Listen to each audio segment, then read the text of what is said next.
Hello, everyone, and good morning. Thank you so much for tuning into the show. And I'm here to tell you that if you enjoy the show in any capacity at all, maybe I'm funny, maybe I have good guests, maybe, I don't know, sometimes I'm interesting, whatever. If there's anything that you like about this show, please hit that follow button, that subscribe button, wherever you're listening. If you're on YouTube, make sure you like the videos, you subscribe to the channel, you comment, and you share. I am tired of working menial jobs and would love to speed up the process of making some money on this goddamn thing. So please like, comment, subscribe, share, tell everyone about us wherever you listen to the show. Follow it. Makes a huge difference. Thank you guys. Enjoy the episode. 3, 2, 1. Dom, it's been a year, roughly. Do you remember saying on the episode if we were going to come back in a year? We might have said something to that effect. I think we said we'd do a checkup at some point. Right. But So how the fuck's it been? Yeah, it's a year, motherfucker. Here the fuck we are. Oh man, yeah, it's been great. It's been great. A year ago I was in a cast, so Right. no more of that. We're good. That was the big thing with that episode. Everybody was telling me, they're like, dude, that story was great. Everyone's telling me about that shit. Like it was life-changing for them. You know what I mean? Like in a way it was. I don't punch brick walls. Like usually you don't want epiphanies to come out of punching a brick wall, but Sure. But in my case, it definitely did. Yeah. I don't recommend it. It was a major turning point for me in my life.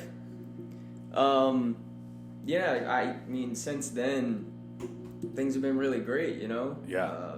There's been a lot of change in my life. Definitely a lot of change in my life since then. Another thing that, obviously, you started at that point is I don't want to call it the wrong thing, but the trading. Trading, yep. Yeah, so that, you were, at that point, was like the very, very beginning. Yeah. And you were already telling me about, I want to commit to this shit. And now that we're here a year later, we have visible evidence that you did commit to it. Yes. Which is good. Yeah, definitely. Yeah, you're absolutely right. I mean, I was literally just starting out. Like when I broke my hand, my wrist, whatever, I had a lot of free time, right? I wasn't working, so I sat at home for a month and started looking at, ways to make money working for myself, to become independent and start, creating a stream of income for myself outside of the typical 9 to 5, right? The job, the dreaded job. Right. So I was just getting started out at the time, and, here we are a year later, and it really is just amazing, what's been able to happen over the last year. Sure. And now it seems like it's grown into something more than just like a side hustle or a way to make money, quote unquote. It seems like now you're kind of fully immersed in it. That's what it looks like, at least. It is. So I've since quit. I quit my career job, right? The place I thought I was going to be forever. Yes, we achieved it. We did it, right? Let's do it, baby. We did it. But I mean, I was working at Citizens Bank, right? And I thought that was going to be my career. I thought I was going to, do the 40 for 40 there, 40 hours a week for 40 years. Scary. And it's dreaded. It's awful. Yeah. It's awful. I highly recommend you don't go that route. Yeah. But that's just me. I mean, I was able to actually quit back in May. Right. And I've since also phased out of the restaurants mainly, because I had my part-times, and I've been able to really phase out of those too. Right. So now I'm pretty much just working like 100% completely full-time, investing in trading. Wow. And that only took a year. People are so fucking people think a year is like such a long period. Yeah. It's like you can get a lot of shit done in a year. You really can. Yeah, depending on whatever you choose. And the craziest thing is, a year is going to go by no matter what. Yeah. That time's going to fly by whether you want it to or not, so. That's a good point. You should, if you have something that you want to do, just keep working at it, because the years are going to go by. So you might as well start doing something that you really want to do. So that way, as those years go by, you're going to get better at it, and then it can get you to the places you want to be. Was it worrisome? Did you have like a... Because for me, when I realized I didn't want to do like finance stuff per se, you know what I'm saying? Like the traditional 9 to 5, like you're saying. When I found that out, I mean, I was younger. I was like 22. And I was like, oh, God, what the fuck am I going to do? I'm assuming you probably didn't feel that way because you had like this other route that we're kind of going. Yeah. The thing is, I've made attempts at, finding ways to work for myself since I was 20 years old. Sure. So, this is something that I've been at now for like 7 years. I always wanted to get into that frame of entrepreneurship. Like I always wanted to be there. I always wanted to be in a position where I could work for myself, where I could leave jobs behind. Not that I think there's anything wrong with a job. I just don't think it's really who I am and what I was made for. Right. So going into it, once I finally came to that point where I was like, I'm here, I wasn't really nervous. I was just kind of like, fuck, it's been 7 years. It's about damn time. Like, let's go. Yeah. We finally pulled it off. Exactly. Yeah, we finally figured it out. Right. And this is it. So there really hasn't been any fear in my mind because I kind of just have that reassurance that it's been a long time coming, Sure. Plus, when you decide, like, this is what I'm going to do, I don't know what you're talking about. Yeah. Like, this is, I'm going to do this shit. And we're going to ride it out for as long as I can. And if it becomes something great like I expect it to be, then that's awesome. If not, I have plenty of experience doing other shit. We can find another route, or we can find another entrepreneurial route. Doesn't need to be a job. You don't got to go back to a job or any of that. But if I have to, it's there. You know what I'm saying? Right. Yeah. Yeah.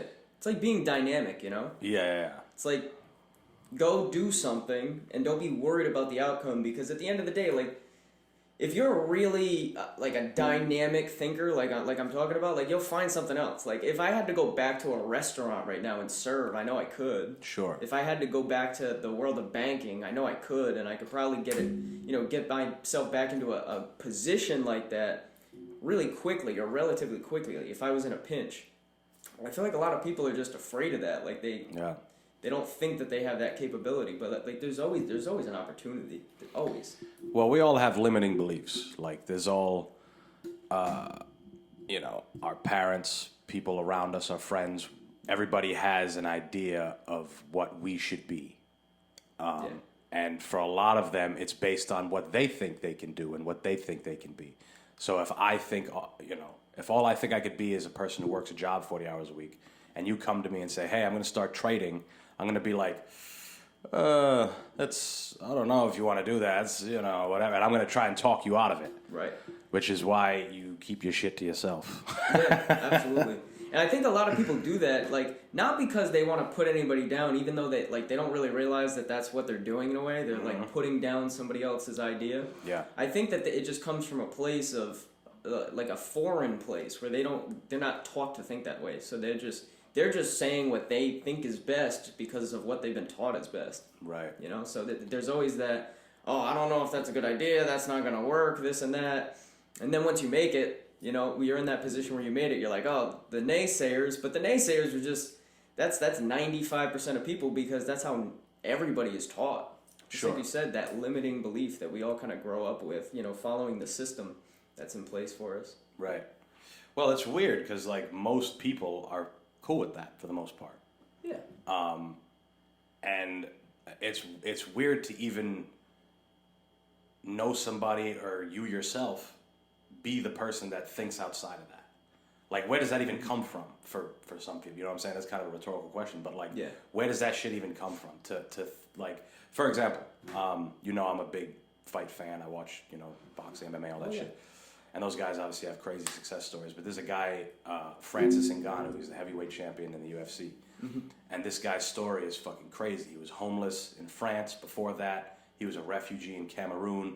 For years and years before he even got in a boxing gym, he was struggling to survive and make it to a place where he could train and live and whatever else. And but that guy came from a community and a society where kids grow up working in sand mines and working real hard physically. Like, how does that guy think, hey, let me break off this chain and let me go try and do some other shit that for whatever reason I have this conviction to do? It's crazy. Yeah, it's I don't know. I don't know where it comes from. Like I don't know where it comes from personally, or for everybody. But like I know where it came from personally for me. Sure.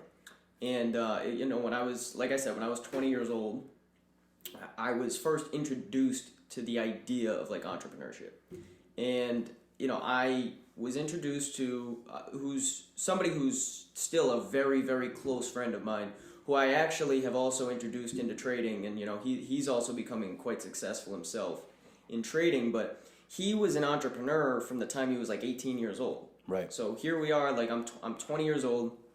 I get introduced to this guy through a friend of mine who at the time, you know, he freelanced a lot of his work. You know, he's a musician, so he freelanced a lot of piano lessons and musical lessons that he did for people. He was also like a videographer and like a photographer, so he does photography, he does videography, editing, producing, all that stuff. And he'd also, you know, built a very, very successful, you know, network marketing business, which, you know, pays him a monthly residual, right? Sure. So he had multiple streams of income. And here I am meeting this kid. You know, I'm 20 years old and he's like 21 years old. And he was just a regular kid. Didn't have a college degree. Didn't have, you know, this crazy successful family. Didn't come from business or wealth in any way. So he kind of shattered all that misconception that I'd been brought up with on how you achieve things like that, on how you end up being an entrepreneur and working for yourself. Mm-hmm. It was just amazing to me because just like, you know, most of us, I was conditioned. Like I did not think that that's how it worked. I didn't think that that's how you found yourself in the world of entrepreneurship, owning businesses and working for yourself. So to meet somebody who was relatively, you know, a peer to me, came from the same place I did, was just like me, but he was already on this path. That's when my mind shifted. Back then, that's when I realized that, like, what we're taught is bullshit. Like, you really, like, you don't need a fucking college degree to become wildly successful. You don't need to have this predetermined path for you, but whether you come from wealth or whether you come from a certain situation, like that's all false. Like it doesn't happen that way. It just happens by somebody going out there and just fucking doing it. Right. And he was the person who showed me that. He's still to this day like one of my closest friends, but he's the person who put me on that path, changed my thinking, started putting me in tune with those, you know, the right resources to start thinking that way. Right. Well, another thing, and you mentioned this person just kind of went out and did it, and that's really what it takes. There's never going to be a perfect time. Everyone's going to tell you, wait till this time, wait till you have this much money saved up, wait till your side hustle overtakes this or whatever. It's like, you just got to go and trial by fire and learn going through it, right? The only way is through. So to be a young person at 18 to already be like a head start of everybody, that's a huge fucking deal. Yeah. You know? And also meeting these people like that, you know, it seems like it happens on accident, but if it was an accident, then maybe it wouldn't have had as much of an impact on you. Yeah. You know what I'm saying? Like it seems like, you know, this person was able to shift the way you're thinking. And sometimes it takes that. It might not be a person, it might be an experience, it might be a book you read, it might be something that just kind of catalyzes it. And then just out of nowhere, you're like, fuck this job. No, that's really how it goes. Yeah. I think that everybody will stumble upon it, but then it's up to them to actually pursue it or not. Sure. Because I guarantee anybody, whether they remember it or not, has actually been introduced to something, some way, somehow, that would have shifted their thinking, would have showed them a way to think differently and to start to go out and really attack what you want, right? Go out and get these things and make those decisions, like you said. You know, making a decision is something that's so critical when it comes to walking down the path of success. Is you have to make that decision. Right. And I guarantee anybody has been in a position where their thinking could have shifted. Whether they chose not to really, you know, nurture it and believe in it and keep it going, that's the defining factor. Right. Well, a lot of it is, I say this all the time, a lot of it is becoming an adult. Yeah. If you can remember some of the things that you enjoyed as a kid, whatever that may be, if you were to stick to that as an adult throughout your life, it would you'd probably find ways to make it a living, find ways to make it a bigger part of your life. Yeah. You know, John Larkin, a friend of ours, his philosophy when it comes to being in shape and exercising is to be curious like a child. When you're a kid, you do somersaults and shit, and you don't even think about it. You don't think, oh, I might tweak my back and miss work. You know what I'm saying? You're free. It's a different thing. So, like, if you engage in the things that you did when you were a child as an adult, I feel like it's a different thing. Like, you have a different connection with it. It's not like a job. It's not like, I mean, if you were a kid and you came out and you're like, I want to be a banker, and like, for whatever reason. Nobody's ever said that, by the way. Right. Nobody's ever said that. Right. But if you got that fucking, like, little cash register and you're like, yeah, as a little kid, I like counting this shit. And then, like, you might be really fucking good at it as you get older. But if you forgot about that and you're like, oh, I'm going to go be a surgeon or something, you could go be a surgeon, be good at it, but you might not have that. You might not feel whole. And that, to me, is fucking scary. Yeah. Like, doing some shit for a long time, for an extended period of time for your life, in a sense that you need to do it, and it doesn't satisfy you. It doesn't make you feel a certain way. Like, you're just doing it monotonously. That shit is scary to me. It is. Yeah. It is. You know, that's a huge thing for me is one day I honestly just like looked in the mirror. I looked at everything that I had going on in my life right now, and I was like, do I really, really want to work at this bank for the next 40 years of my life? And the answer was no every time. Right. And the thing is, for a lot of people, like, if they really ask themselves that question, it's a no every single time. Like, Sure. You know, the majority of people are not really happy with their job. You know, if you ask anybody, hey, do you want to go to work today or do you want to stay home?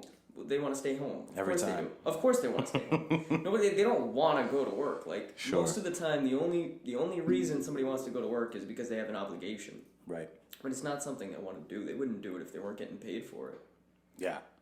And that's the thing is, like, if you can, and this isn't the option for everybody because some people are motivated by different things, but if you find something that you could do for free and it still be something that you could do for free, we'll just leave it at that, it's then you getting paid for it is just a bonus. Yeah. You know what I'm saying? Like, eventually, that might not be the case with trading because that kind of naturally is already, you're going to, you know, it's a money thing. It's a monetary thing already.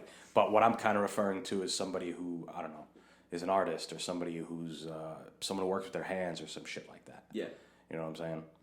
Yeah. I think the thing for me with trading, you're absolutely right. Like, trading is not something that anybody does unless they're looking for a capital gain out of it. It just, like, it literally is the name of the game. You're sitting there trading money to make, you know, profit on it. Right. But the thing is, if you can actually, I feel like anybody who's a really good trader learned to love it before they were really getting paid out of it. You know, I sat there for hours and hours and hours and hours, and I continued to do it and do it and do it, even though for a long time I was not making any money with it. And I think it was more or less a challenge to me. Sure. Even though I was not seeing the success that I wanted, I was like, well, I'm not gonna let this thing get the best of me. Like, I'm gonna keep going because I know at the end of the day, like, I wanna conquer something. Like, not conquer it necessarily, but if I can't figure something out, like, I'm gonna keep going until I figure it out. Sure. And that's something that's a part of me. You know, I've always been the kind of person where if something challenges me, well, I don't give up easily. Right. When I said I made a commitment to it, and when I said I really wanted to do it, I knew that it was going to be tough. You know, you have to set that expectation for yourself. You can't expect it to just be easy. So I knew I was going to go through, like, the ups and the downs and the ups and the downs. But that's why, like, whenever I was going through the downs, it almost made me happier because I was like, oh, this is just me going through the process. Yes. This is just me going through the process. And I know that one day I will have made it through this, and I'll be like, damn. Remember when, like, for 6 or 8 months, it sucked, and then it got really fucking good? Like, that's what I knew I would get to. Right. Which is why I kept going. Well, it's also that understanding that helps you keep going. Yeah. It's the understanding that, like, I have a plan for this. Like, I want to be good at it. I want to be successful. I want to get out of my 9 to whatever your goal is. Yeah. And once you understand that, and you have that vision, it's about doing the things every day to make it happen. Because another thing that can happen when you have that vision is you get wrapped up in the idea of it. Oh, I'm gonna, work for myself. I'm barely gonna have to work. I'll have plenty of money. And then you get wrapped up in that, and then, you're not realizing right now you're not making any money, you don't know what you're doing. Yeah. You know what I'm saying? And then you get discouraged. So I've always said it's important to keep the goal, like the image of whatever you see yourself, whatever that is, but not to allow it to overtake the fact that you have shit to do before then. Right. You know what I'm saying? And to know that it's going to be tough. Exactly. Yeah. Exactly. I think it also helped me having been in other situations where I'd attempted entrepreneurship and failed. Yeah. Because what I said to myself is a lot of people who I had talked to in the trading space, I kept hearing, 2 years. 2 years. Like 2 years. 2 years that's what a lot of people, like the most successful people, like people who make millions of dollars on a yearly basis trading, taking advantage of the financial markets, it seemed to be a very common voice that it took 2 years. 2 years. So I said to myself in my head, I was like, well, I'm 26, right? At the time, I'm 26 years old, and I've been trying to pursue entrepreneurship for the last 6 years. I've wanted to be an entrepreneur. These guys who are now millionaires, it only took them 2 years. I was like, there's no way in hell I could quit this. Yeah. There's no way in hell I could quit this because most of these people who make millions of dollars a year are telling me it took 2 years for them to really, really get good at it. Right. It's like, that's nothing. That is nothing. 2 years is going to go by like that. I know. So you can either dedicate the time and just, stick through the bullshit, because it does suck sometimes, when you're failing at something, it's discouraging. But if you say, hey, it's only been 7 months, I shouldn't be expecting anything just yet. Right. That's what you have to do. You have to set up that expectation for yourself. Right. Expectation can be a killer. It can be a killer, or it can be, a benefit. It's like the point I just brought up. It's like if you expect to be this hot shot off a couple months, it's like you're not realistic. No. No matter how good you've been at all these other things, you could excel in all these other things, and just assume that this new thing that you're starting, I'll pick up just like all that other stuff I'm good at. Right. It might not be the case. It might be something, kind of out of your control. Yeah, exactly. And I think that's a huge thing is people, they need that gratification.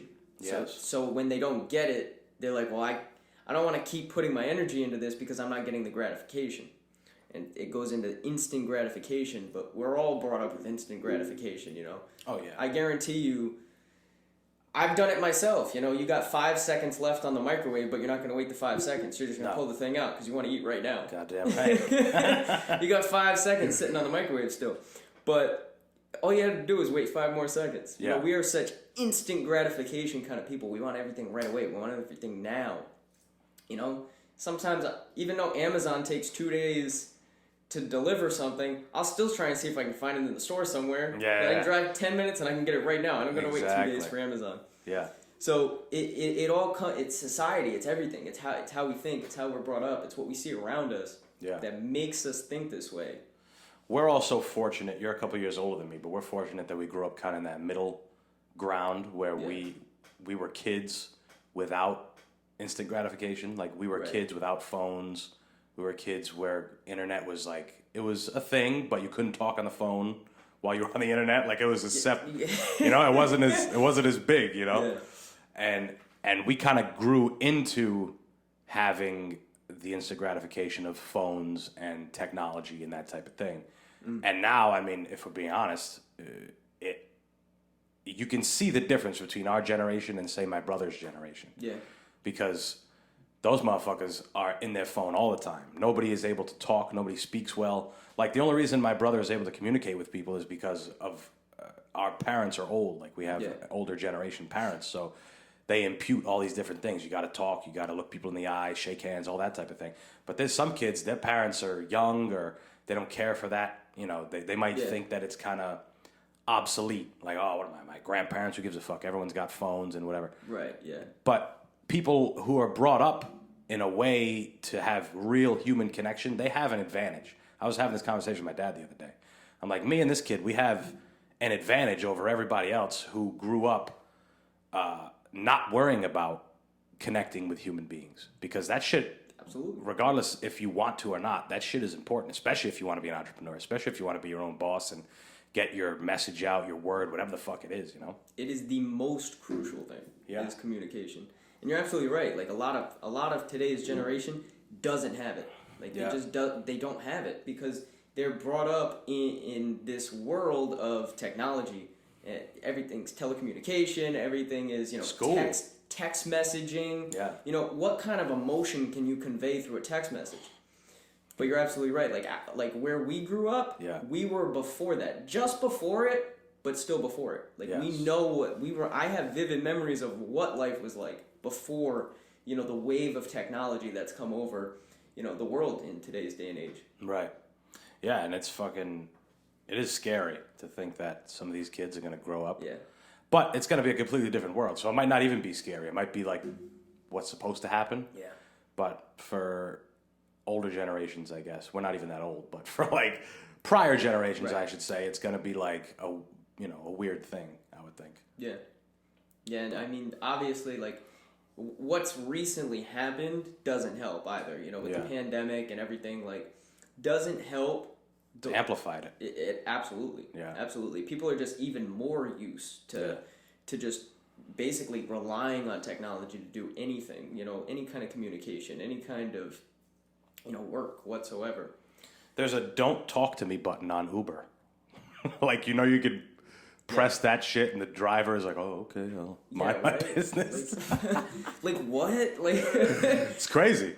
What kind of for me, that's just ridiculous. Mm-hmm. Like, that's just ridiculous. Like, we can't just make it so okay for people to just not have any personal skills or social skills, like, whatsoever. It's just so important. Like people are just gonna be walking around like vegetables. Yeah. Just glued to their phone. It's fucking sick. It is. But you had brought up earlier about failing and fucking shit up, which with technology and with social media, we don't see, most of what we see is people doing well. We don't see them fucking up. Yeah. So we still have grown, and even before that, even as kids, we were taught that failing is bad.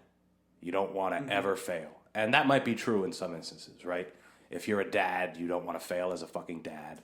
Mm-hmm. You know, like, there's sometimes where it's like, you don't want to fail. Yeah, certain things aren't good at failing. Yeah, that's a big one.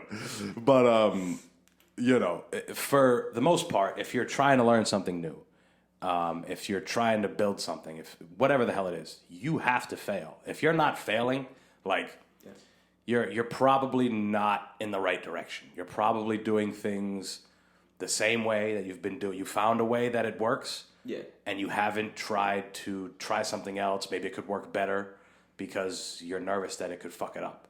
Right. You know, I had Ed Martin on here a little while ago, and he's a very successful entrepreneur. He's, I don't know, maybe mid-50s now, but most important thing he said for young people that are trying to follow a similar path is you have to fail. You have to be ready to fail and fail often. Yeah. You know? I mean, it's so important. Like, it's so important because you're right. Like, we are taught not to fail. Like, we're taught not to fail. Like, don't fail in school. Don't fail your classes. Don't fail with your grades. And yes, you know, we're taught those things for a reason. But failing is so important when it comes to actually building skill. Yes. True skill in something. You have to fail. You have to make those mistakes because you remember the mistakes more than the victories. Yeah. Like, I can tell you, I remember the days that I lost money in the market a lot more than the days that I won crazy money in the market. Totally. Anytime. Yeah. Anytime. But it taught me something. Because at the end of the day, I could always trace it back to something I did wrong. Sure. If you're not meeting resistance, like, it's, you know, there's... You're not getting anywhere. Exactly. What you're doing isn't the right way. And I always equate this back to, like, martial arts and that type of thing. And I know you have a bit of a martial arts background as well when you were younger and whatever else. But you might be able to attest to this. If you're sparring the same guy all the time, you guys know... I mean, you know, there's benefit in knowing what the other guy's going to do because... there's benefit in the other guy knowing what you're going to do because now you got to find a new way to do it. But there's even more benefit in finding new training partners and people who are going to push you in a different direction, push you harder. So it's like you could be trading with the same group. All you guys are, you know, have a similar idea of how you're doing. And then now some other guy comes in and he's like, what the fuck are you guys doing? Look at this. Look what I'm doing. Yeah. And then he tries to show you and you're like, I don't really know how to do it. And he's like, you got to try this and keep working at it. And you're like, I'll just go back here and keep making the amount of money that I was making before, even though this guy's doing it way better. Like that's not the right mentality. If you're like that, then entrepreneurship and that type of thing might not be for you. You know? Yeah, you're absolutely right. You're absolutely right. And if you're not failing, you're not progressing at something.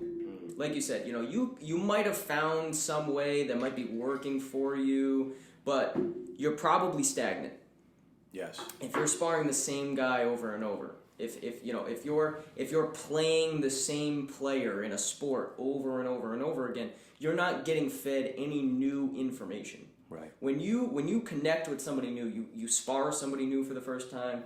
You play a one-on-one with somebody for the first time, or if you're trading in my space, trading with new people, getting new information, you're growing. Like you're getting new technique, you're getting new skill, and you're seeing how it's done from a different lens. Sure. And if you're intuitive enough, you're gonna pick up things. So you need to get out of that comfort zone, whatever it may be. You know, you can't keep sparring the same person. You can't keep playing the same people. You have to break out of that because that's how you're going to grow. That's how you're going to get better. Yeah. Well, it's also realizing that there's a skill. There's skill in pretty much everything. Of course, yeah. Even the most menial bullshit jobs, the people who do it better found a way that it works. And that way takes skill. Even if you bag groceries. You know what I'm saying? There's a quick way to do it, and there's a moron, 16-year-old way to do it. Yeah. You know, like 2 things per bag. It's like, what the fuck, bro? I'm going up a flight of stairs. Like, why are you giving me 17 bags for 6 items? Yeah, like, right. But, regardless of what it is, you have to realize that there's a skill to be... If you're going to try and progress, you have to realize that there's skill to it, whatever the fuck it is. Like, when I started this... I'm like, you're just talking to a microphone. No. And then I realize I'm like, you actually have to be able to like conversate with people. You got to be able to guide a conversation and speak to people. And you understand that there's kind of a skill that comes along with it, you know? And I'm sure maybe when you first started trading, you're like, you do this and then that, and then boom, you make money. Oh yeah, exactly. But then you're like, wait a second. There's research, there's all type of things that go into it, you know? Yeah, a lot of it, I mean, like beginner's luck, like that's definitely a thing. You know, you get dumb luck, whether it's trading or whether it's anything else. I'll just, of course, I'll give an example from trading. When I first started, I had a day where I made $400 in a day, right? Big deal. And I was like, bro, that's almost what I make in a week at a 9 to 5. I was like, this is like unbelievable. I was just like, I got this. I'm shit. I'm the best. Yeah. Bro, no, it did not carry out that way. That was just, it was dumb beginner's luck. And then I proceeded to lose like quite a great, amount of money, which sucked. But it was very important that all that happened. One, it was very important that I, first of all, made the money because it proved to me this shit works. Yeah. This shit works, and I knew right then and there. I was like, I've never, ever in my life, like, made $400 in a matter of minutes before. Like, that's just crazy. So I was like, this is where I need to be. This is exactly what I want to do. It was just so exciting. So exciting. Like, I had so much thrill and passion behind it because it was doing something technical, Yes. like analyzing something and being able to make money based on your skill and your work. Right. That's wonderful. Then, it was also very important that I proceeded to lose terribly, like fail Sure. horribly, because then that's what taught me discipline, and that's what taught me, all right, nothing's handed to you. Like, if you really want this, it's gonna take work. So that's when I actually had to buckle down and truly make that decision that I'm gonna do this, because I won. It showed me I could do it, but then continued to lose and showed me that yes, I could do it, but you're not doing it good. Right. You're not good at it at all. Doesn't mean you will do it. Yeah. Exactly. I'm happy you brought up the word discipline, because there's I don't know where I saw it, probably on Instagram or some shit, but it makes sense because it happens in all of our lives. When motivation lacks, discipline takes over. Absolutely. And if it doesn't, then you're not going to be motivated every day. You got to face it. Not every day you're going to wake up and say, can't wait to sit in front of that computer and, and bang it. There might be times where you're like, I got to do this today. But you fucking do it, because that's part of it. That's, if that's your job, you chose it. Yeah. It's like the guy that, I'm sure doctors, they save fucking lives. But there's days where they're like, damn, I got to do a heart surgery on this motherfucker. I don't feel like it. Yeah, right? That has to happen. Yeah, totally. Oh, my God. It's a job just like anyone else. It's a hard job. But, either way, you got to, when you're not motivated, the fact that you're disciplined will help you. Yeah. So it's almost more important to find a way to be disciplined, because there's so many people who grow up without schedules. My parents, maybe your parents did a similar thing. My parents believed to keep them busy. Keep your fucking kid busy. Keep him involved in stuff. Let him know that he can start different things, just to keep him involved. Because it adds structure and it adds discipline. You have to be there every Monday. I don't want to hear it. You have to be there every Monday, regardless of whether you want to be there or not. We signed you the fuck up. You're gonna go every time that there's a class. You gotta go. That's it. So that carries on. Again, the shit you learn when you're a kid, shit carries on. Definitely. It's funny. It's funny that we kind of touched on that, and I'm gonna tell you a little story. I'm gonna tell you a little example. We said earlier, I was in martial arts, so I did Taekwondo from probably like 6 years, when I was a little kid. Probably, that's legit. Yeah. It was like I was in grade school, maybe like, third grade, all the way up until like middle school, right before I got to high school. Yeah. And I remember for the longest time, I hated going. Yeah. I hated going. Hated it. For like, maybe I liked it at first, but then there was a period of time where I really hated going. And it was basically like in the grind. Yes. In the grind stage, like when I didn't really know what I was doing. When I was a little kid, I wanted to be at home playing video games because Taekwondo was dumb because I wasn't good at Taekwondo. Yes. Like I wasn't breaking boards. I wasn't freaking I didn't have crazy power, and I hated it. But then as I got older and I started to get good at it, I loved it. Right. I wanted to stay late. Like I couldn't wait to go to class. And it made me realize that most of the time we like things and then we convince ourselves to dislike them because we're just not good at them yet. Yes. And you can't do that. If you really want something, you got to stick it through, because there's going to be a whole lot of bullshit along the way. Right. That is a good point, that we do convince ourselves. It's not really as worth it as we think. Which a lot of the times isn't true. A lot of the times it is worth it. Of course. Because before you sucked at it, before you knew you sucked at it, you were all about it. Yes. Whatever it is. Oh, I want to do baseball. And then you start baseball when you're a little kid and you suck at it because you've never played baseball, and then you don't want to do it anymore. But it's like, no, you really did want to do it. You just don't want to suck at it. Yes. But you have to suck at it. Right. Right. And it's also, but there is something to be said about knowing when something's not for you, which is also hard to do, especially when you're a kid, because you don't know. Your parents are just, whatever. It is also important to realize that you're kind of beating a dead horse in some instances. For example, I always bring up my brother. He we started him in karate as well. We started him in wrestling, all this stuff that I did because he wanted to try it too. And he didn't like it. And now that he's an older kid, I can see why he didn't like it. It's not his thing. He's not a fucking animal like I am. He's a calm, like kind of a calm kid. And now he's decided that there's something that he does enjoy, and that's playing music, playing the guitar.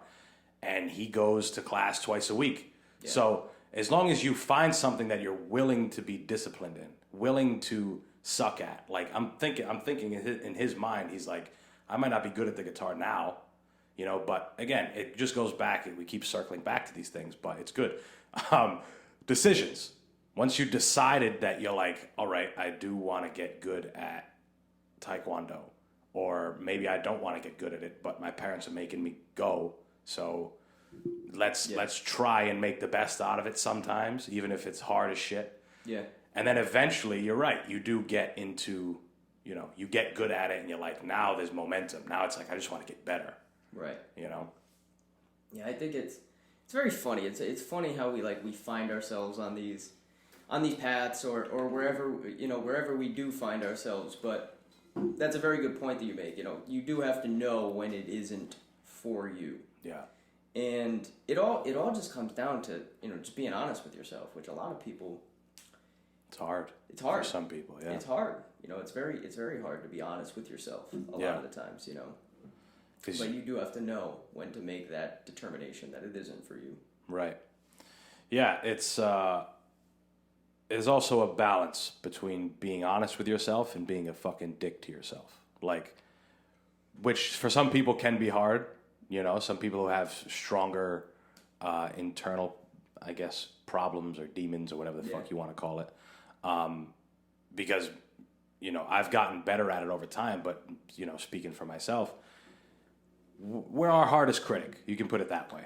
For sure. Very often we are our hardest critic, and we know when we're lacking. Other people might not. You know, you might, I went to the gym 4 days this week. I should have gone 5. The person next to you is like, dude, you went 4 days. That's pretty fucking good. I don't go at all. Yeah. But in your mind, you're like, dude, I can go 6, 7 days. You know, in my mind, I know I'm lacking. Yeah. You know, but, it also helps when you have somebody that kind of balances it, when someone can be like, hey, you're doing all right.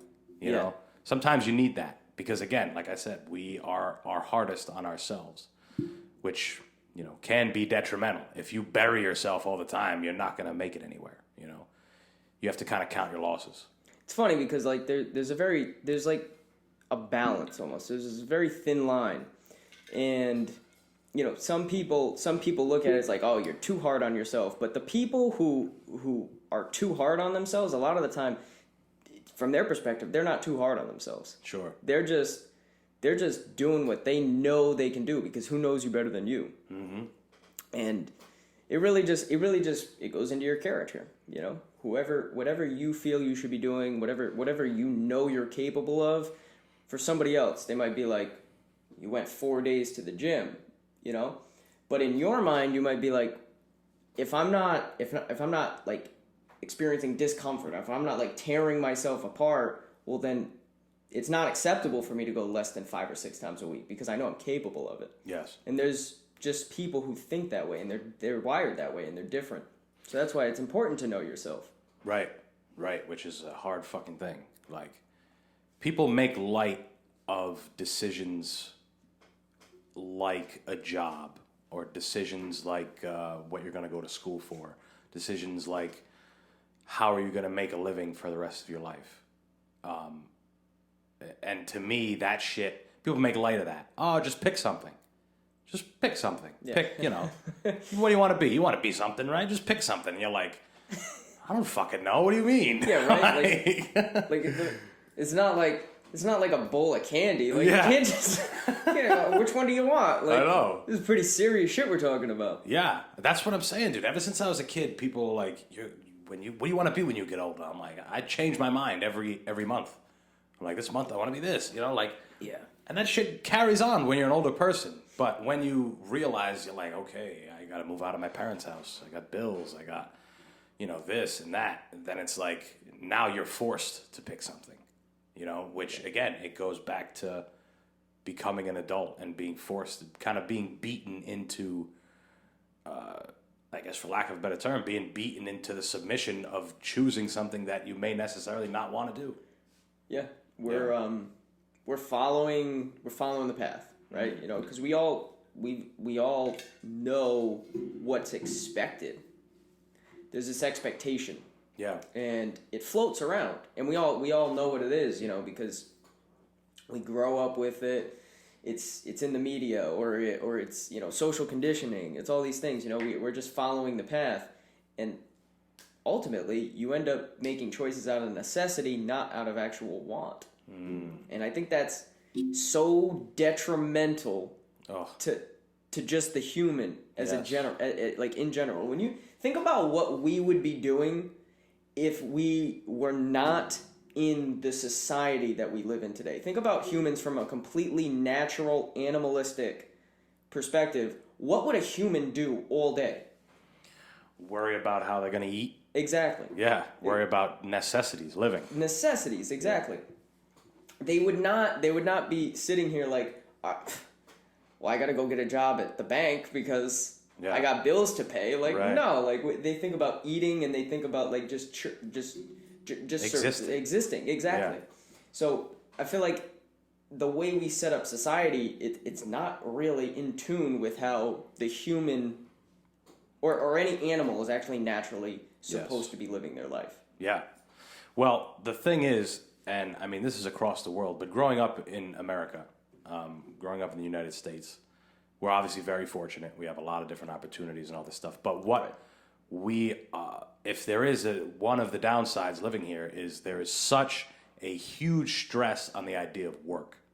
Yeah. Like, you got to work. People who don't, we were just talking about it, people who wake up, they don't want to fucking go to work. Oh, God, this alarm wakes me up at 6 o'clock every morning. I got to go to this job, whatever.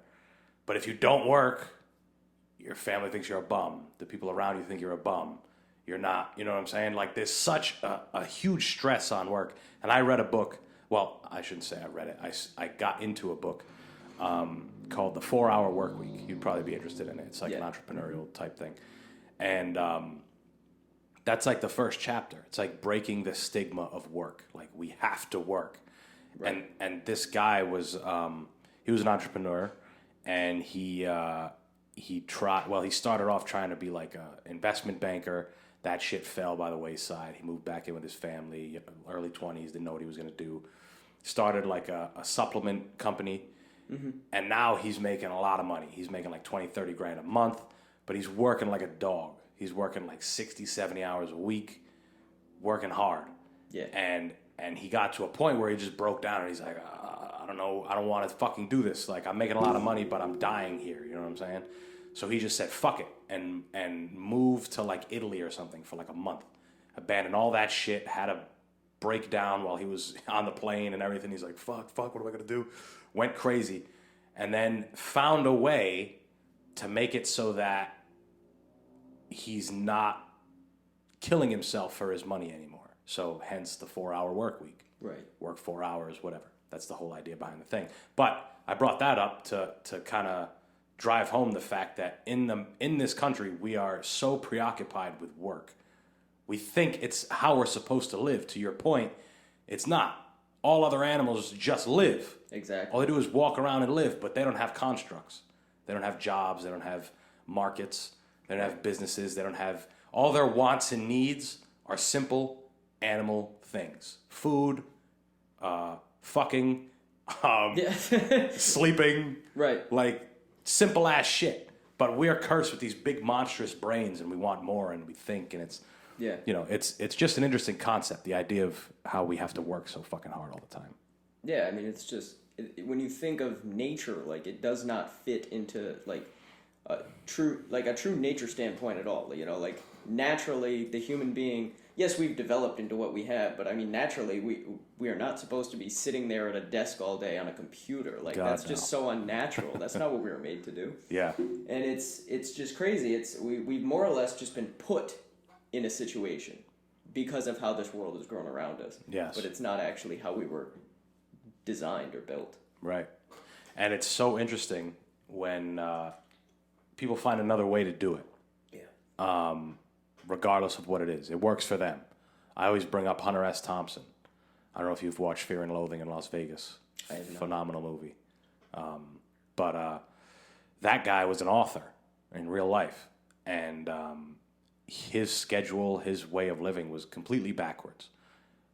Backwards compared to what we've been told. You know, wake up at like 3 p.m, do nothing until midnight, write from midnight till 6 a.m. Like, just a crazy way of living, but he turned out to be one of the most prolific writers and authors America has ever seen, the world has ever seen.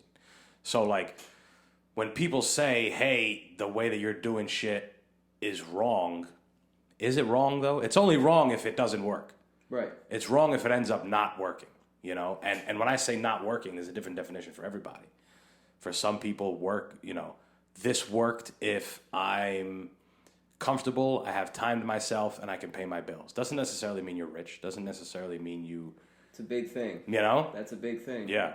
It's because everybody equates success with how much money you have, but not any other luxury. And there's so many other luxuries.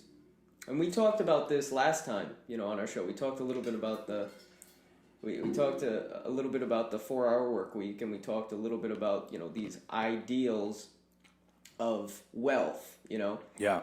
If I make $100,000 a year working 70 hours a week, but you make maybe 80 grand a year working 4 hours a week, well, you're way richer than I am in so many different ways.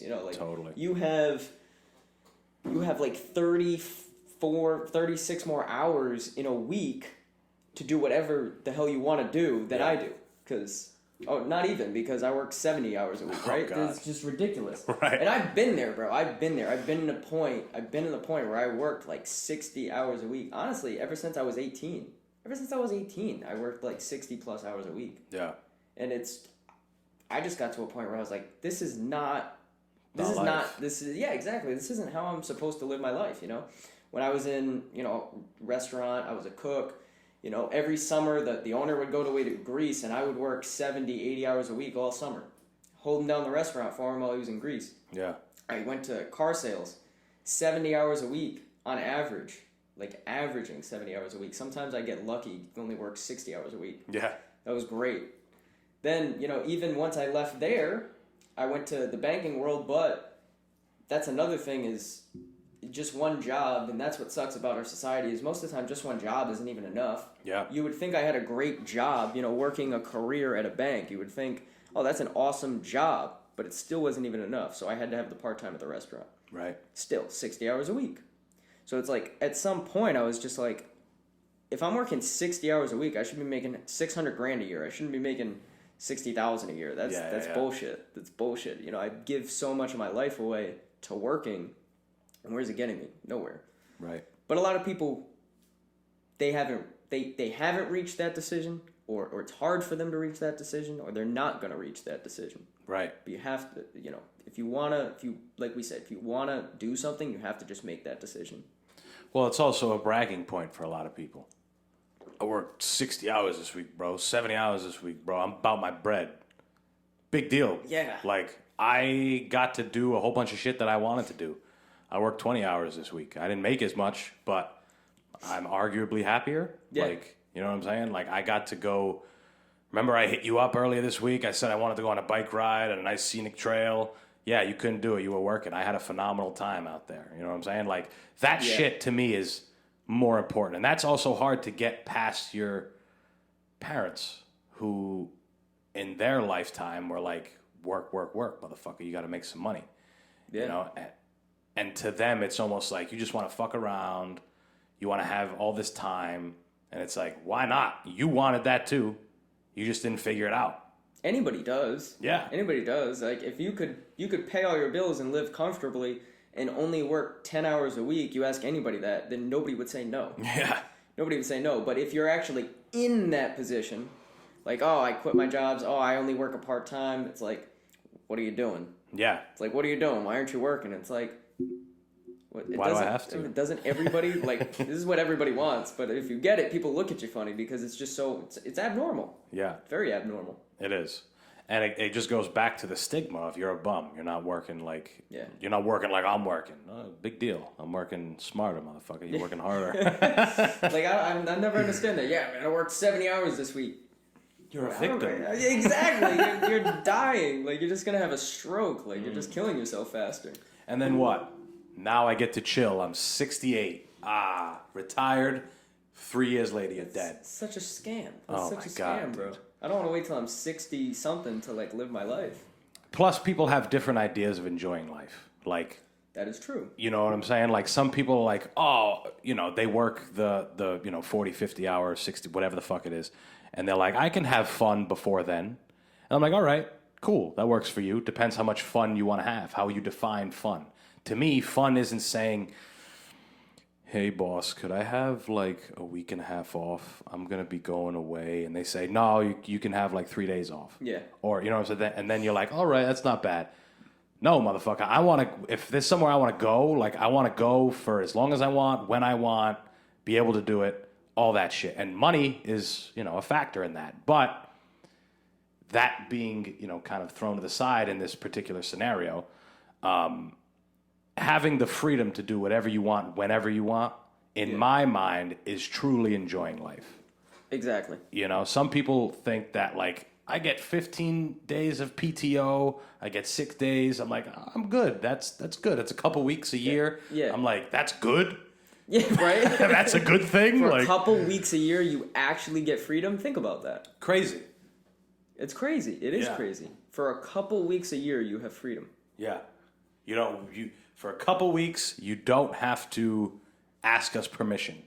Yeah. Once you say, I need 3 days off, you're good. You got it. But once you get past those 14, 15 days, you're fucked, buddy. You're going to get written up if you need time off. It's, the craziest thing is that so many people don't see anything wrong with that. That's what I'm saying. They see it as like an advantage. Yeah. Like, it's all, I guess, it's all relative. We can't, relative, exactly. Like, we don't know what we don't know. Yeah. So. Yeah, well, you see it with jobs. It's like every once in a while I'll apply to different jobs because when you're on this, entrepreneurship grind and whatever the fuck it is, you got to pay your bills. You're not necessarily making money in the beginning. Of course. So, I'll look at a job and whatever else, and they have all the things that they say. Benefits, paid time off, 401k, all this stuff, and I'm like, that stuff just doesn't entice me anymore. Maybe a few years ago, I'm like, wow, that's pretty good. Or, if I showed that to someone else, they'd be like, that's a good job. You should go ahead and try and do that. In my mind, it's like, that's not really enticing, A lot of what jobs offer is, it's almost like bait. Yeah. It's almost like bait. It's like, you got benefits, you got 401k, but they don't, like I said, you don't know what you don't know. A lot of people don't know that that's, like, how much they're actually taking advantage of you. Yeah. I'm going to tell you a little story. When I quit the bank, right? When I quit the bank, I'd been at the bank for 4 years. Now I had a 401k, of course. And so at 65, let's say with the money that was in my 401k at the time that I quit the bank, if I had done the safe thing, this was a big part of my plan when I quit the bank, was to take my 401k and use it to invest for myself. Yeah. I'm an investor now. I'm proficient in investing, so why let my money sit in a bank where they're taking most of the gains on it? Yeah. And just let it sit there when I can just, put it into action for myself. But anyways, when I left the bank, I had, a 401k set up, and if I had left the sum of money that was in there at the current time, if I'd left that money, when I was 65, it would have been just over $100,000. If I did not touch it, did not put anything in it, didn't do anything, jack shit, for the next 40 years, when I was 65, it'd be worth just a little over $100,000. Yeah. Right? So I said, screw that. I took the money out, paid the penalties, paid the taxes on it, and in that time, not to talk figures, have already, like it would have been 30 years, 40 years before I got to where I got at the current moment, investing for myself. Right. What a scam is that? A big one. 6 months have gone by. Right. I would have waited 40 years to get to where I am currently. Right. Just letting my money sit around. Well, the thing with 401ks is they are kind of, they do hold a purpose, but for people who don't know much about investing, they're kind of financially illiterate. Right. It's like their only way to get into the market, the only way in their mind that's safe, that makes sense. The job's giving it to me. Yeah. They're a legitimate corporation. They're going to give me something legitimate, which may or may not be true. But to have that as your only mode of investing or investment, it's not, you know what I'm saying? Like, let's see if I can remember this. There's kind of a tax triangle.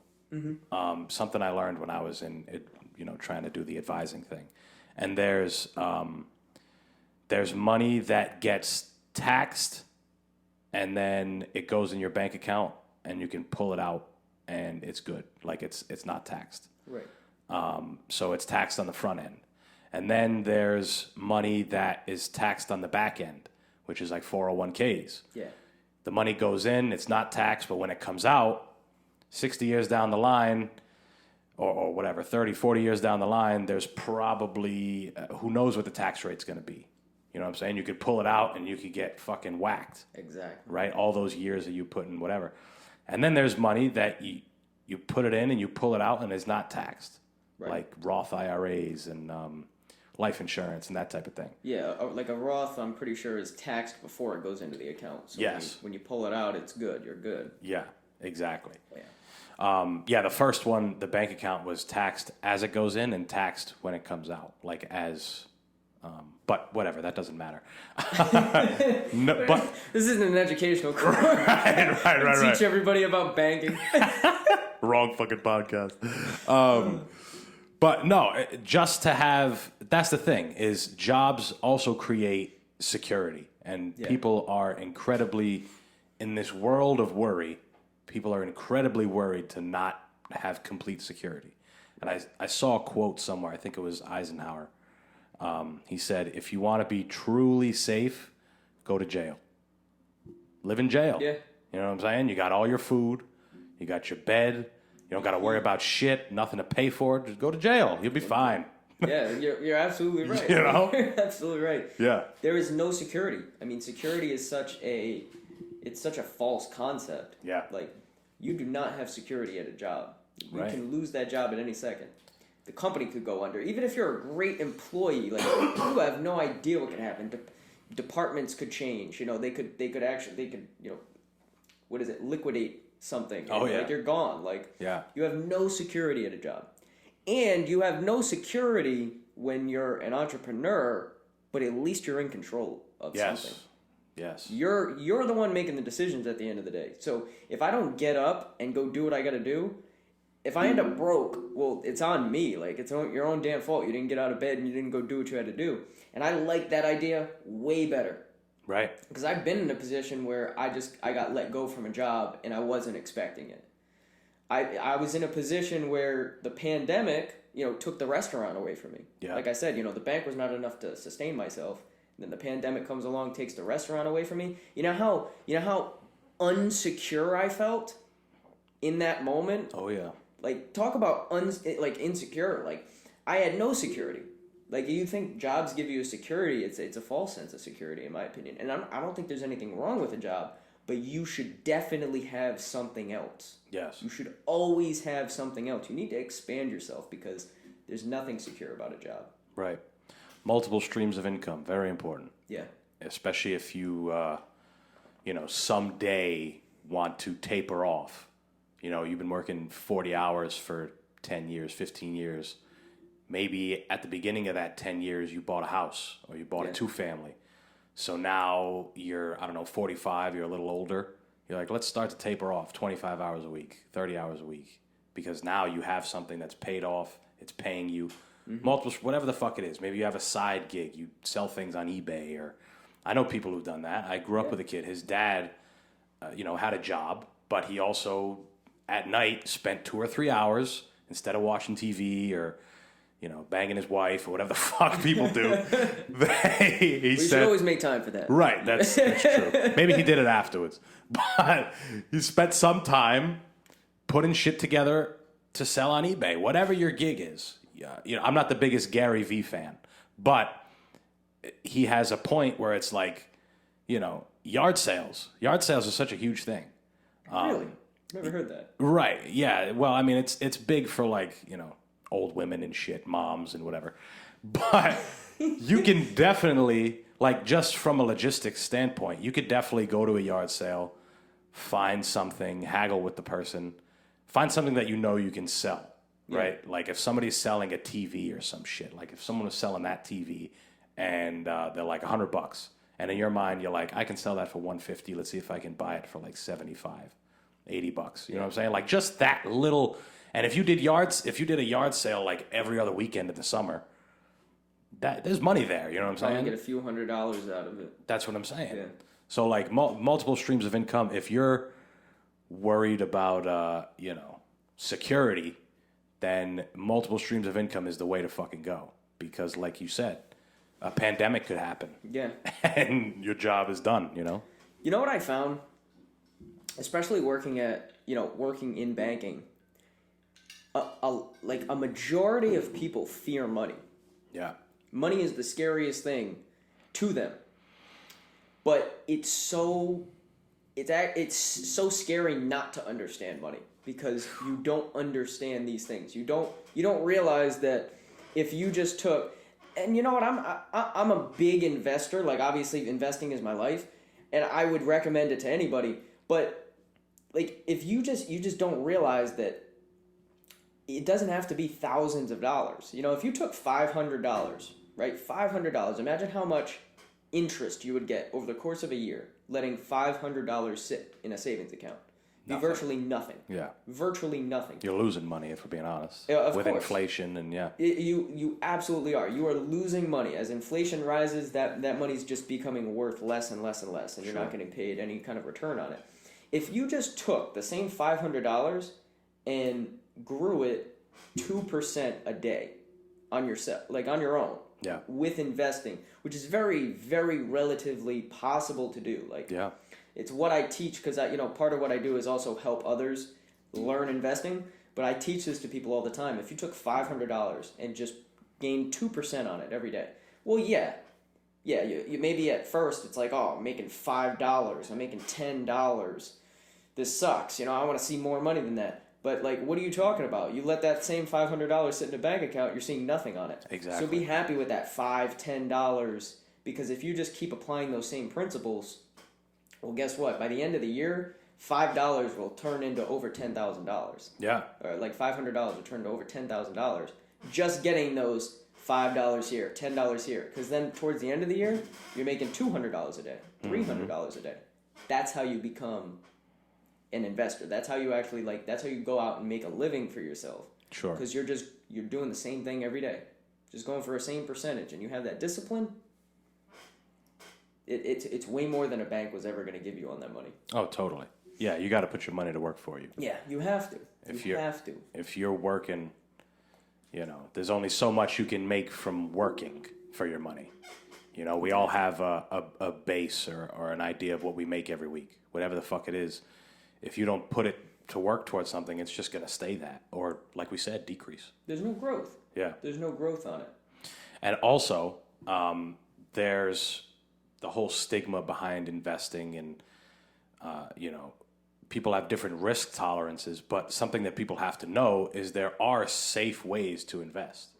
There's safe ways to make your money work for you. It's not always, some really intricate process, or it's because we're grown up not learning enough about it. But there are ways to, I always tell people if they are trying to get into, now the thing is everybody gets into stocks. I'm into stocks now. That's just a fucking thing that people say. Right. I'm into stocks. It's something you can, it's a movie. You know what I'm saying? But if somebody's like, I want to, invest, people are talking about stocks and all this stuff around me. I want to get, my first thing I tell them is, okay, you should have some money to speculate, have some money to play with if you want to make a move here or whatever. But the most stable thing you can do is put your money in S&P 500 fund. Yeah. Because that is simple and easy. There's other ways. There's mutual funds and all these other things.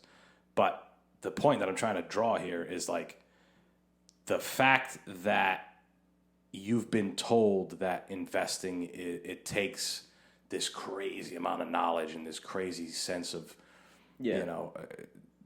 understanding it doesn't take all that. No. Anybody can do it. And it doesn't even take a lot of money either. No. It just takes some. Like, just start with something. Yeah.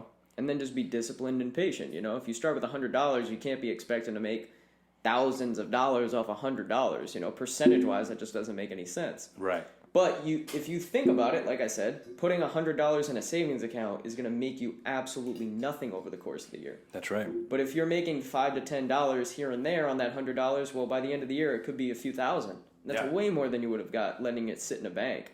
Oh, definitely. And that's the thing, is no matter how small my portfolio gained that day, it's like, I didn't do anything today and I made $15. Right? Who sent you $15 today? Nobody. Like, you worked at a job for it. But guess what? I also worked at my job, and I also made my job's money, but I have money growing. Yeah. You have to think about it that way. Because a lot of people, I like that you said this, don't realize this, but your money is constantly depreciating. Always. The value of your money is always going down. If you have $10,000 in a savings account, guess what? 3 years from now, that $10,000 is not going to be worth $10,000 today. It's worth way less. What does your old ass uncle at the family party always say? Oh God, I remember this shit used to be $3 when I was a kid. It's like now $3 you can't do nothing with it, You can't do shit with $3. Right. A pack of gum costs $3 now. Yeah, good luck. It's crazy. Yeah, it's a lot of relearning. And if you're not willing to, if you don't see the error in what you've been taught, or if you don't see anything wrong with it, then it's like you're almost like blissfully ignorant. Yeah. In a sense where it's not necessarily bad if it's not affecting your life. That's where the bliss part comes in, because it's like some people are happy. Yeah, totally. And if that's the case, then fuck it. Yeah, be happy. That's most important. But if you're not happy, that's what this conversation is for. If you're not happy in whatever the fuck you're doing, if you're realizing that you're overworking, or you want a way out, or what you chose may not be the thing that you thought you wanted to have happen, or the thing that you wanted to work your entire life doing, you got to change course. That's the thing. People are also nervous for changing course. I've spent all this time on this. I've spent 5 years trying to be a plumber or whatever, and now I realize I don't like it. Switch. Who gives a fuck? You know what I'm saying? Just find a way out. It happens, It's like people feel trapped. Yeah. You shouldn't. Like, me personally, like, I went through a lot of jobs. And the first time I ever, like, left a job or got, laid off from a job, it was scary. But then, it takes, like we said, it takes failure to learn. Yeah.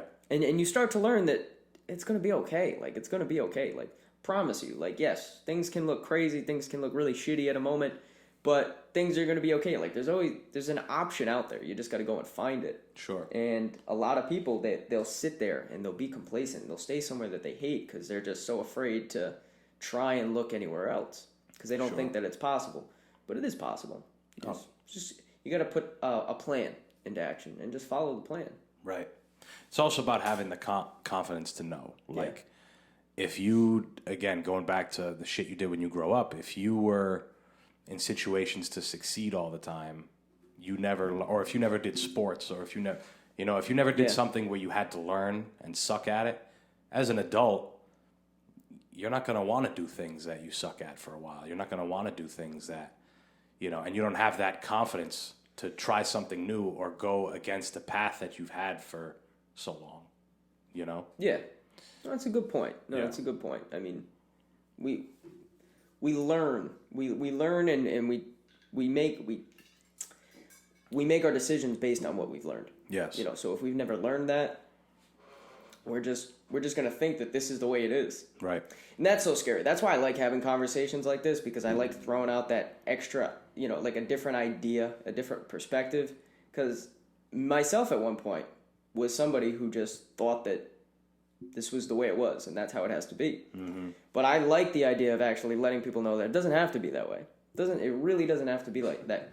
There's so many opportunities out there. There's so many paths that you can take. But go do something. Just don't be miserable. Don't be miserable. Most important. It's not worth it. It's not worth it. I'd rather be broke and happy than rich and miserable. Yes. Don't be miserable. Right. To quit that job. If you hate it, seriously, get the fuck out of there. Yeah. Do not stay at that job. If you hate it, get out of there. Yeah. There's so many different ways to live your life. And absolutely, we've been conditioned to think there's only so many ways. Like there's only so many ways, but there's actually a lot of fucking ways to live your life. Endless. Like, some of them sound crazy. Like you could move to a different country and start move to a different country and be a fucking farmer or something. You know what I'm saying? Like, but if that's what you found and that's the way you want to live your life, then it's like, how can anybody get on you for it, If it works, it works. Just go find something that works. Yeah. So, before we wrap this motherfucker up, what's on the horizon? You're going away soon, right? Is it for work? Yes. Yeah. So I'm actually going to be leaving this Thursday. I'm going to be in Houston. Mm-hmm. I've been in Texas quite a lot this year. So it'll actually be when this episode. So next Thursday. Yes. Next Thursday. So I mean, I'm fucking up the timelines here, but whatever. So it's the 4th. I'll be gone the 4th. Yes. Got you. So I'm going to be going down there for work. So I'm going to be going down there, for a conference, a trading conference with some other investors. Okay. Going to be taking a look at some things that are on the horizon. But to further that, what's on the horizon for me is really just expanding what I've currently got going for myself. Definitely I want to hone my skills. I want to become more proficient as an investor, and obviously start to lead me in different places, or 2 different places with that. But like I mentioned earlier, I also help. I kind of have a small business helping educate others on how I do what I do, and how I was able to make this my life, and just guiding some others through the process. So that's something that I want to tend to, that I want to nurture, because I really do enjoy the idea of helping others succeed. And that's something that I'm really passionate about, because at one point I was somebody who, again, hated their job, didn't really know the way to get out of it. So now I feel like it's only right for me to give back in a way where I can help others, point them in the right direction. They have questions, I can help answer some of those questions. So right. That's really for me. I see myself doing a lot in serving others. Oh, well, it gives you life. It does. If you're someone who just keeps all the information, it's like the same person who's Scrooge his whole life. You're going to take it with you. Yeah. When you die, you're going to take it with you. You really can't. So you might as well, especially when it comes to knowledge, that shit is infinitely valuable. Yeah. I think the most important thing about, at least this is my philosophy, what we leave behind is way more important than what we had while we were here. Sure. What impact I can make to others, that means a lot more to me than anything else. Is just I want to be somebody that can say, or I want to be somebody that somebody says, I'm grateful that Dominic took the time to help me out of a situation, or he took the time to invest in me, and Sure. now I'm better because of it. That's what I want. Sure. I'm very people driven, and I always have been. Plus, you get better at whatever you're teaching to somebody. It helps you get better at it yourself. Yeah. Because you might be reviewing things that you haven't gone over in a while. That's true. Whatever the basics are, or you might have to look at it a different way because this person isn't really understanding what you're saying. So you got to kind of think of it a different way, and it might turn a switch on in your head like, oh shit, I'd never even thought of it that way. It took me teaching it to this person for me to even figure it out. So I've always said, if you can, whatever you're doing, once you get to a point where you can teach somebody, if you're proficient enough to where you can teach, then you're just going to get better at it yourself. Absolutely. Every time. Yeah. Every time. Which is why it's always good to extend invitation to help. I've always been, in whatever I've done, never hesitant. Like if somebody's like, oh, like we'll just use at work for an example, like Cass. If there's a new person, and they're like, how do I do this? What do I do? I got no problem helping them out. Right. Granted, I don't care about that job, and I don't care about getting better at it. But maybe it's an inadvertent thing, you know. But well, you just. It's just part of us, you know. It's Cass, you know. Like it's just another job at the end of the day, you know. You know, that's not what really drives us. No, of course. So it's understandable, but helping somebody else. I mean, that's crucial, and that's important. And I think that if you're somebody who gets up in the morning and you actually want to do something that's going to benefit the lives of others, you're living the best life you ever could. Right. You really are. And on that note, that is a great way to end this lovely conversation. Where can people find you, sir? I know you're active on Instagram, more or less. Yes, Instagram. So Instagram is Focus on Dom. Goddamn right. You can find me on Instagram. That's pretty much the only thing I use. Right. Snapchat's more for the homies. More for the personal. Yeah, more for the homies. Yeah, a lot of what I do business wise is on Instagram. I can be found there. You know, anybody has any questions, they want to reach out to me, get an idea of what we're doing. At Sky Traders. Sky Traders is the vibe. That is basically the business name. What we've created. Sure. The movement to better Rhode Island in the way of investing is Elevate Rhode Island. So you can find me, connect with me on that respect on Instagram. Tony, it is a pleasure, and it always will be, and it always has been, my friend. Yes, sir. Thank you so much for coming on. Thank you for reminding me for the year checkup, because we did say that. Yes, we did. It was needed. And we timed it damn near perfect. Thank you all so much for listening. Make sure you follow me. All the links are in the description. You know the whole deal. Go to obsessiveaggression.com if you want some gloves. We're done, guys. Peace.